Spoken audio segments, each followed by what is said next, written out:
28 টাকায় মদ পাই, দিদিমণি তোমাকে চাই, কম পয়সায় নেশা হবে, এসো বন্ধু খেলা হবে। গত বছরের পুজোর মাসের তুলনায় এবারের পুজোর মাসে 534 কোটি টাকার বেশি মদ বিক্রি হয়েছে। বামফ্রন্ট সরকারের সময় মদ বাবদ সরকার আয় করেছিল 2000 কোটি টাকা সারা বছরে। 25-26 অর্থবর্ষে রাজ্য সরকার মদ বাবদ আয় করছে 22,550.30 কোটি টাকা। সারা রাজ্যে এখন মদের দোকান হচ্ছে 7,746টা, কলকাতায় হচ্ছে 621টা। তা মাননীয় এই ব্যাপারে দক্ষিণ কলকাতার লোকেদের একটু বেশি রসবসে রাখতে চেয়েছেন। তা দক্ষিণ কলকাতায় হচ্ছে 455টা আর উত্তর কলকাতায় হচ্ছে 219টা। ব্লক পিছু সরকার অনুমোদিত মদের দোকান হচ্ছে 21টা। যুব সমাজ পুরো মদে আসক্ত, তার সঙ্গে আছে হেরোইন, প্রোডর্ম, গাঁজা, আরও হরেক রকমের, এবং অবাধ সাপ্লাই হচ্ছে। সরকার কোনো ব্যবস্থা নেয় না। বিভিন্ন চা বাগান, বিভিন্ন জুট মিল, বিভিন্ন এতে দেখবেন প্রচুর বিধবা, মানে ছেলেরা ওই 30 বছর, 35 বছর, 37 বছরে মদ খেয়ে মরে যাচ্ছে। একটা ধ্বংসের কারবার চলছে। মাননীয় ওয়েস্ট বেঙ্গল বেভারেজ কর্পোরেশন বলছে যে মদের ব্যবসা আরও বাড়াতে হবে, দরকার হলে রেশনের দোকানের মাধ্যমে মদের পাউচ বিক্রি হবে। বিহার সরকার যে কাজটা পারে মদকে নিষিদ্ধ করে অপরাধ কমিয়ে আনতে, পশ্চিমবঙ্গ সরকার পারে না। মমতা বন্দ্যোপাধ্যায় পশ্চিম বাংলাটাকে মদ, জুয়া, গাঁজা, প্রোডম, হেরোইন এর বন্যায় ভাসিয়ে দিচ্ছেন আর বলছেন ডিয়ার লটারি কেড়ে সর্বশান্ত হন। স্যার, গত বছর এই রাজ্য সরকার মদ বিক্রি করা থেকে আয় করেছিল 2022 কোটি টাকা। এই বছর রাজ্য সরকারের মদ বিক্রির থেকে ইনকাম হয়েছে 2556 কোটি টাকা, তফাৎ 34 কোটি টাকার। এক বছরে 34 কোটি টাকা বৃদ্ধি পেয়েছে। মানুষকে মদ খাইয়ে টাকা ইনকাম করছে সরকার, কী বলবেন? না, এক বছরে নয়, গত বছর পুজোর মাসে মদ বিক্রি করে সরকার আয় করেছিল 2022 কোটি টাকা। তো এই বছর পুজোর মাসে সরকার আয় করেছে 2556 কোটি টাকা। অর্থাৎ গত বছরের পুজোর মাসের তুলনায় এবারের পুজোর মাসে 534 কোটি টাকার বেশি মদ বিক্রি হয়েছে। তাও আবার এবারে দশমীর দিনটা ড্রাই ডে ছিল, মহাত্মা গান্ধীর জন্মদিন ছিল। তাতেই এই অবস্থা, মানে ওইটা যদি ড্রাই ডে না থাকতো তাহলে মদ বিক্রিটা বাড়তো। এখন 2011 সালে যে নির্বাচনী ইস্তাহার প্রকাশ করেছিলেন মমতা বন্দ্যোপাধ্যায়, তার 9 নম্বর পাতাটা আপনারা একটু খুলে দেখবেন। ওখানে ওনারা বলছেন, মানে মমতা দেবী, যে রাজ্যে, মানে ওই বাম সরকারের আমলে 2011 সালে রাজ্যে এখন শিল্প মানেই মদের বন্যা, চতুর্দিকে শুধু শুঁড়িখানা। আমরা ক্ষমতায় এলে এই মানে শুঁড়িখানার ব্যবসা আমরা বন্ধ করে দেব, এবং এই শুঁড়িখানার প্রভাব, মদের প্রভাবে রাজ্যের যুব সমাজ নষ্ট হয়ে যাচ্ছে, আমরা এটা রোধ করব। তা আমরা খুব খুশি হয়েছিলাম, যাকে একটা সরকার আসতে চলেছে, যে সরকারটা একদম মদের থেকে, মানে কুপ্রভাব থেকে যুব সমাজকে মুক্ত করবে। তো ভালো কথা। তা 2010-11 সালে, মানে বামফ্রন্ট সরকারের সময় মদ বাবদ সরকার আয় করেছিল 2000 কোটি টাকা সারা বছরে। আর এই 25-26 অর্থবর্ষে রাজ্য সরকার মদ বাবদ আয় করছে 22,550.30 কোটি টাকা। তাহলে তখন ছিল, যখন মমতা বন্দ্যোপাধ্যায়ের কথায় শুঁড়িখানার বন্যা চলছে, মদের বন্যা, তখন ছিল 2000 কোটি টাকা বছরে আয় বাম সরকারের, আর এখন হচ্ছে 22,550.33 কোটি টাকা। মানে ভাবতে পারছেন যে কী হারে মদের প্রসার এই সরকার ঘটিয়েছে।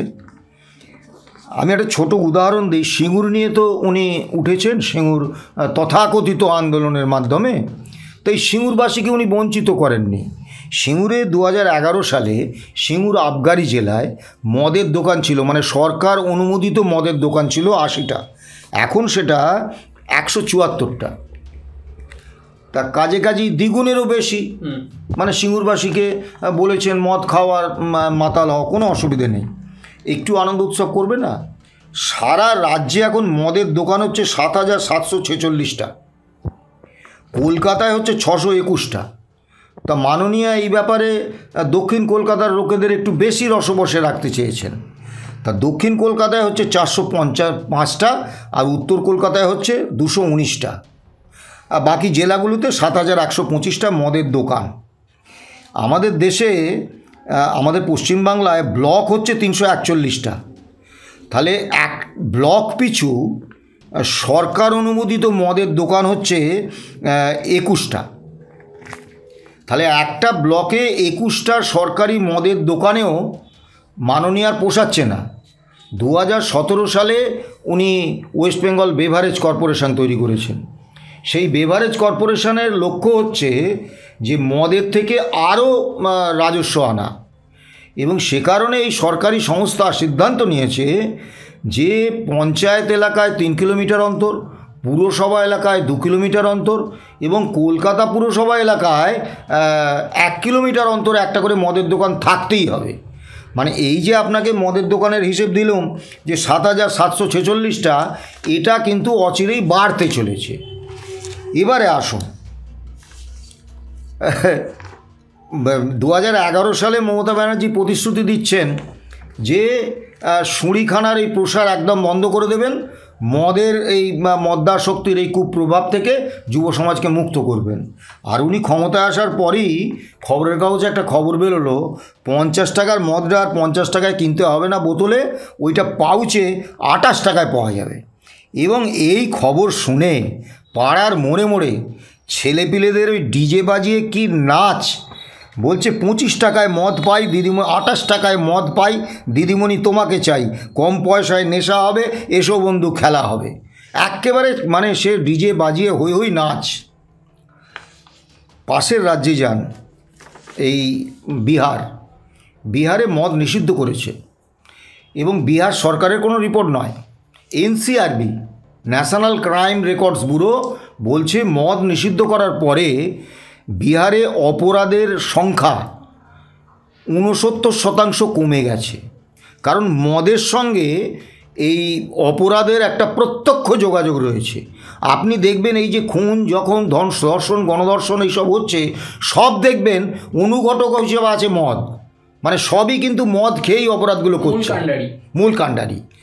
তাহলে বিহারে কিন্তু এই অপরাধে, বিহার সম্পর্কে আপনি অনেক আলোচনা সমালোচনা করতে পারেন, সেটা আলাদা বিষয়, কিন্তু বিহার সরকার মদটাকে নিষিদ্ধ করে একদিকে যেমন সেখানকার মানুষকে মদ্যাসক্তির প্রভাব থেকে বাঁচিয়েছেন, রাজস্ব ক্ষতি স্বীকার করেও, অন্যদিকে অপরাধটাকে একেবারে মানে উল্লেখযোগ্য হারে কমিয়ে এনেছেন। আর আমাদের পশ্চিমবাংলায় কি হচ্ছে, অপরাধ দিনের পর দিন বাড়ছে। অভিষেক বন্দ্যোপাধ্যায় যখন যাদবপুরে একটা ছাত্র আন্দোলন হচ্ছিল, তখন একটা কথা বলেছিলেন যে মদ, চরস, গাঁজা বন্ধ, তাই কি প্রতিবাদের গন্ধ। তা এখন কথাটা একটা আন্দোলনকে মানে বিকৃত করার জন্য, কুৎসা করার জন্য বলেছিলেন। কাজেই সময় নির্বাচন এবং তার ওই মানে ওই ছাত্র সংগঠনকে অভিমুখ করা, এটাকে সমর্থন করছি না। কিন্তু উনি যে কথাটা বলেছিলেন সেটা কিন্তু সত্যি। আজকে আপনি স্কুলে, কলেজে, বিশ্ববিদ্যালয়ে, বিভিন্ন ডাক্তারি, ইঞ্জিনিয়ারিং কলেজে যান, মদ এবং অন্যান্য নেশা প্রবলভাবে সেখানে চলছে। এ নিয়ে কোনো দ্বিধাদ্বন্দ্বের জায়গা নেই। যুব সমাজ পুরো মদে আসক্ত, তার সঙ্গে আছে অন্যান্য বিভিন্ন নেশা, হেরোইন, প্রোডর্ম, গাঁজা, আরও হরেক রকমের, এবং অবাধ সাপ্লাই হচ্ছে, সরকার কোনো ব্যবস্থা নেয় না। এটা তো গেল সরকার অনুমোদিত মদের দোকান। এবার স্থানীয় পুলিশ প্রশাসন এবং প্রশাসনিক আধিকারিকদের সঙ্গে যোগসাজশে বিভিন্ন জায়গায় অসংখ্য সরকারের অননুমোদিত মদের দোকান চলছে, মদের কারখানা চলছে, যেগুলোকে আমরা দেশি ভাষায় চোলাই বলি। এবং আমি তো, আমাদের সংগঠন আইএনটিইউসি অনুমোদিত, তা ট্রেড ইউনিয়ন করার সুবাদে আমাকে বিভিন্ন চা বাগানে, বিভিন্ন জুট মিলে, বিভিন্ন কলকারখানার শ্রমিক বস্তিতে আমাকে যেতে হয়। আপনি ভাবতে পারবেন না, সেখানকার পুরুষরা সারা দিন পরিশ্রম করে, সন্ধেবেলা যে মজুরিটা পায় সব মদের দোকানে বিলিয়ে দিয়ে চলে আসে। আর বাড়িতে এসে তাদের কাজ হচ্ছে বউ, মেয়েকে বা ছেলেকে পেটানো। এইভাবে কত সংসার যে ধ্বংস হয়ে যাচ্ছে আপনি কল্পনা করতে পারবেন না। আপনি বিভিন্ন যে হরিজন পল্লী, বিভিন্ন চা বাগান, বিভিন্ন জুট মিল, বিভিন্ন এতে দেখবেন প্রচুর বিধবা, মানে ছেলেরা ওই 30 বছর 35 বছর 37 বছরে মদ খেয়ে মরে যাচ্ছে, একটা ধ্বংসের কারবার চলছে। কিন্তু মাননীয়ার ওয়েস্ট বেঙ্গল বেভারেজ কর্পোরেশন বলছে যে মদের ব্যবসা আরও বাড়াতে হবে, দরকার হলে রেশনের দোকানের মাধ্যমে মদের পাউচ বিক্রি হবে। কিছুদিন আগে তৃণমূলের ব্যাংক অ্যাকাউন্টে ওই যে ইলেকট্রিক সাপ্লাই করে কলকাতায় সঞ্জীব গোয়েঙ্কা, তার সংস্থা একটা 455 কোটি টাকার চেক আর একটা মানে বাইরের রাজ্যের একটা লটারি টিকিট এজেন্সি, তারা একটা 444 কোটি টাকার চেক দিয়েছিল তৃণমূল দলকে অনুদান হিসেবে। এবং তৃণমূলের যিনি মুখপাত্র কুণাল ঘোষ, তিনি বলেছিলেন হ্যাঁ কারা যেন ওই আমাদের তৃণমূল অফিসের ড্রপ বক্সে দুটো চেক ফেলে দিয়ে গিয়েছিল, ওই একটা 555 কোটি টাকার আর একটা ওই 444 কোটি টাকার। তা আমাদের ওই তৃণমূল অফিসের যে অফিস কর্মীরা আছে ওরা অত কিছু বোঝেনি, ওই চেক দুটো নিয়ে ব্যাংকে জমা দিয়ে দিয়েছে। নেতৃত্ব কিছু জানে। আপনি ভাবুন, ন্যাকামিরও একটা সীমা থাকে। একজন 555 কোটি টাকা অনুদান দিচ্ছে একটা রাজনৈতিক দলকে, একজন 444 কোটি টাকা অনুদান দিচ্ছে একটা রাজনৈতিক দলকে, সেই দলের নেতৃত্ব নাকি কিছু জানে না, তারা এনে চেক ফেলে দিয়ে যাচ্ছে। তাই 555 কোটি টাকা সিইএসসিকে দেওয়ার ফলে সঙ্গে সঙ্গেই ইউনিট প্রতি বিদ্যুতের দাম 1 টাকা 13 পয়সা করে সিইএসসি বাড়িয়ে দিয়েছে, ভালো কথা। আর পশ্চিমবঙ্গ সরকার এই যে লটারি কোম্পানি যে তাকে 444 কোটি টাকা তৃণমূল দলকে অনুদান দিল, তার ফলে আপনারা একটু খোঁজ নিলে জানবেন যে কিছুদিন আগেও, কয়েক বছর আগেও পশ্চিমবঙ্গ রাজ্য লটারি বলে একটা লটারি ছিল, সরকারি সংস্থা। প্রতি সপ্তাহে খেলা হতো বিভিন্ন খেলা, বঙ্গলক্ষ্মী, দৈনিক খেলা হতো, তারপরে পুজো রথের আগে বিভিন্ন অনুষ্ঠানের আগে একটা করে স্পেশাল ড্রাইভ দিত যে এই সুপার লটারি বা অমুক্ত। সেটা সরকারি নিয়ন্ত্রণে ছিল, সরকার সেই লটারি ব্যবসাটা চালাতো। তা স্বাভাবিকভাবে সরকারি সংস্থা হওয়ার সুবাদে সেই লটারিতে জাল জুয়াচুরি হওয়ার সুযোগটা ছিল না বলেই আমরা ধরে নেব। সেই পশ্চিমবঙ্গ রাজ্য লটারিকে কিন্তু এই তৃণমূল সরকার তুলে দিয়েছে, সরকারি সংস্থাটাকে তুলে দিয়েছে। এখন আমি সারা পশ্চিমবাংলার সর্বত্র পাবেন ডিয়ার লটারি, এবং এটা এক ধরনের জুয়া। এবং এই লটারি জুয়া আর মদ, তার সঙ্গে হেরোইন, গাঁজা, প্রোডম ইত্যাদির অবাধ সরবরাহ সারা পশ্চিম বাংলার যুব সমাজ, শ্রমিক সমাজ, একেবারে অল্প বয়সী ছেলে মেয়ে, তাদেরকে ধ্বংস করে দিচ্ছে। বিহার সরকার যে কাজটা পারে মদকে নিষিদ্ধ করে অপরাধ কমিয়ে আনতে, পশ্চিমবঙ্গ সরকার পারে না। একটা অদ্ভুত পরিস্থিতির মধ্যে আমরা বিরাজ করছি। আসলে পশ্চিমবঙ্গ সরকার, মমতা বন্দ্যোপাধ্যায় একদম পরিকল্পিতভাবে এই লটারি বা বিভিন্ন আরও যে বেসরকারি জুয়া সেগুলোর প্রসার করছেন। পুলিশ কোনো ব্যবস্থা নিচ্ছে না, মদের এরকম প্রসার করছেন, আবার অন্য মাদকদ্রব্যের একেবারে মানে অনায়াস সহজলভ্যতা, সেখানেও পুলিশ কোনো ব্যবস্থা নিচ্ছে না। এটা কিন্তু পরিকল্পিতভাবে সরকারের নীতি হিসেবে করা হচ্ছে। যদি বলবেন কেন, 2011 এই সরকার ক্ষমতায় এসছে, আজকে 2025, সরকারি ক্ষেত্রে কোনো নিয়োগ নেই। আবার আপনি বেসরকারি ক্ষেত্রে যান, সেখানে টাটার কারখানা ধ্বংস করার ফলে কোনো শিল্পপতি পশ্চিমবাংলার বিনিয়োগ করছে না। কাজেই বেসরকারি ক্ষেত্রে বিনিয়োগ একেবারে বন্ধ। তা বিনিয়োগ না হলে নিয়োগ হবে কোত্থেকে? যার ফলে পশ্চিমবাংলায় বেসরকারি সংস্থাও কোনো কর্মসংস্থান নেই। আবার আপনি চলে যান পশ্চিমবাংলার বাইরে, বিভিন্ন রাজ্যে কাজ করতে যাবে, সেখানে বাংলা ভাষায় কথা বলার অপরাধে তাদের উপর, এই তো উড়িষ্যায় এই আজকেই খবরে দেখছিলাম যে কি নৃশংস অত্যাচার হয়েছে পশ্চিমবাংলার কয়েকজন পরিযায়ী শ্রমিকের উপরে, তাদের বাংলাদেশি বলে, যেহেতু বাংলা ভাষায় তারা কথা বলে, কি নির্মম অত্যাচার হয়েছে। তা বিভিন্ন রাজ্যে এরকম ঘটনা ঘটছে।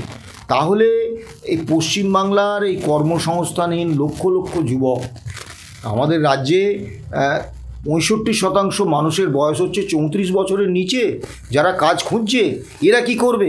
এরা তো কাজের দাবিতে আন্দোলন করবে, এরা তো মানে সরকারের বিরুদ্ধে একটা শক্তি হয়ে দাঁড়াবে।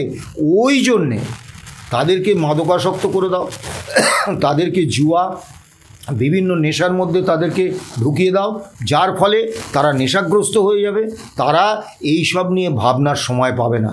অর্থাৎ যুব সমাজের কর্মসংস্থানহীনতার যে তীব্র হতাশা, সেই হতাশাটাকে মূল্যায়ন করে মমতা বন্দ্যোপাধ্যায় পশ্চিম বাংলাটাকে মদ, জুয়া, গাঁজা, প্রোডম, আপনার হেরোইন এর বন্যায় ভাসিয়ে দিচ্ছেন, আর বলছেন ডিয়ার লটারি কেড়ে সর্বশান্ত হন। কত পরিবার এই ডিয়ার লটারির জন্য সর্বশান্ত হয়েছে আপনি খবর রাখেন? একটু খোঁজ নেবেন। আমরা ধিক্কার জানাই সরকারের আবগারি নীতিকে।